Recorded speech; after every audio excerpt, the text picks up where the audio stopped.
Hello friends, இப்போ நீங்கள் பார்த்துட்டு இருக்கிறது நோக்கியாவோட 6350 என்ற ஒரு ஃப்ளிப் மாடல். 2009வது காலகட்டத்தில் வந்து பார்த்திங்கன்னா இந்த மாடல் வந்து லான்ச் ஆகிருக்கு. அமெரிக்க நிறுவனமான அட்டன்டி நெட்வொர்க் கம்பெனியால் வெளியிடப்பட்டது. இது ஒரு 3G மொபைல். HSDPA அதாவது ஹை ஸ்பீடு இன்டர்நெட்டுக்காகவே வந்து பார்த்திங்கன்னா இது வந்து லான்ச் பண்ணியிருக்கிறாங்க. இதோடைய சிறப்பம்சத்தை சொல்கிறேன் பாருங்கள். கைஸ், இது ஒரு ஃப்ளிப் மாடல். இது வந்து பார்த்திங்கன்னா 2 மெகா பிக்சல் கேமரா.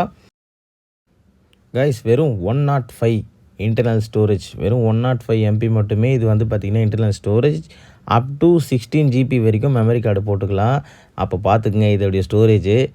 கைஸ், இதில் வந்து FM ரேடியோ இருக்குது. இதோடைய வெர்ஷன் வந்து பார்த்திங்கன்னா 2.1 வித் ADP. கைஸ், இது வந்து 4 ஹவர்ஸ் வந்து பார்த்திங்கன்னா இது வந்து கண்டினியூஸாக நம்ம பேச முடியும். 820 மெகாஹெர்ட்ஸ் பேட்டரி கொண்டது.